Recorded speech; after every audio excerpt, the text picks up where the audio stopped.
Harry never makes decision without conferring with Diana's spirit. Prince Harry consults his late mother Princess Diana before making decisions, a royal expert has claimed.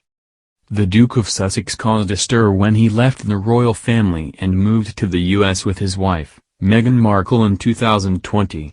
Although his relationship with the other members of the firm has gone cold, Prince Harry, 37, reportedly keeps his mother, Princess Diana, very close to his heart. Author Andrew Morton, who has written biographies for royals including Princess Diana and Queen Elizabeth II, suggested the father of two hasn't forgotten the historic figure that raised him. Speaking to the Daily Mirror's royal podcast Pod Save the Queen, Mr. Morton said, "I think that Diana's influence has lasted longer than anybody thought because her torchbearers in life, William and Harry, have not forgotten her and have held concerts in her memory." Harry himself says that he never makes a decision without referring it to her in a spiritual sense. She marked a turning point in the way the royal family behaved, and through her behavior helped to modernize and make more human the royal family. So it wasn't big handbags, white gloves and standoffish. It was more touchy-feely than it had ever been in the past. So she made the royal family more relevant to modern times. The Duke and Duchess of Sussex stepped down as senior members of the firm and left the UK in 2020, 2 years after they got married. They only returned to the UK for a short trip recently, to take part in the Queen's Platinum Jubilee celebrations. But author Andrew Morton claimed that their plan to leave was discussed more than a year before. He said at the podcast that Harry was having conversations in a London hotel with Oprah Winfrey back in November 2018, just 6 months after they'd been married.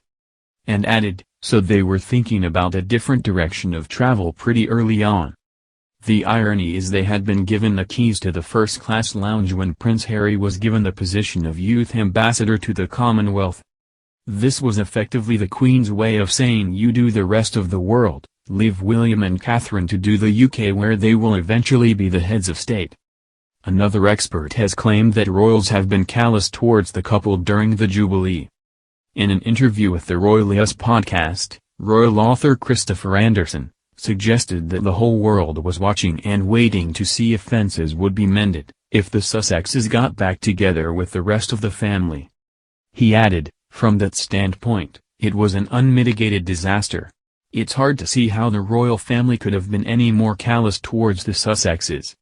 They were meticulously choreographed in every instant to be sidelined and marginalized. If Harry went to London's Jubilee celebrations hoping to mend fences, that didn't happen.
Sussexes got back together with the rest of the family.